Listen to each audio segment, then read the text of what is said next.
ഇന്ന് രാവിലെയായിരുന്നു ഗുരുവായൂർ ക്ഷേത്രനടയിൽ കണ്ണന് മുൻപിൽ വെച്ച് നടി മീര നന്ദൻ വിവാഹിതയായിരിക്കുന്നത്.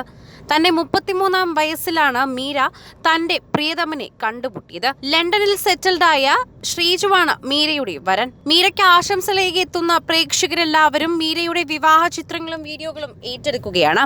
ലണ്ടനിൽ പഠിച്ചു വളർന്ന മലയാളി എന്ന നിലയിൽ തന്നെ മലയാള കല്യാണ രീതികളോട് വലിയ അടുപ്പം കാണിക്കാത്ത ശ്രീജു ഇപ്പോൾ വിവാഹ പന്തലിൽ ഓരോ അബദ്ധങ്ങൾ കാണിക്കുന്നതാണ് പ്രേക്ഷകർ രസകരമായ കാഴ്ചയായി കാണുന്നത്. മീര തന്നെയാണ് ശ്രീജുവിന് എങ്ങനെ താലി കെട്ടണമെന്ന് പോലും പറഞ്ഞു കൊടുത്തത്. അതോടൊപ്പം തന്നെ നെറുകയിൽ സിന്ദൂരം ചാർത്തുന്ന സമയം ചാർത്താൻ അറിയാതെ പൊട്ടുകുത്തുന്നത് പോലെ കുത്തിയപ്പോൾ എല്ലാവരും കൂടെ നിന്ന് ചിരിക്കുന്നുണ്ടായിരുന്നു. മീര തന്നെ അറിയാതെ പൊട്ടിച്ചിരിക്കുന്ന കാഴ്ചയാണ് പ്രേക്ഷകർ കാണുന്നത്. നെറുകയിൽ സിന്ദൂരം ചാർത്താനായി പൂജാരി പറഞ്ഞു, എന്നാൽ അത് അറിയാതെ പൊട്ടുകുത്തുന്നത് പോലെ നെറുകയിൽ സിന്ദൂരം ചാർത്തി. സിന്ദൂരം അവിടെ ആകെ പടർന്നു പിടിച്ചപ്പോൾ മീര തന്നെ കൈകൊണ്ട് മുകളിലേക്ക് വരയ്ക്കുകയായിരുന്നു.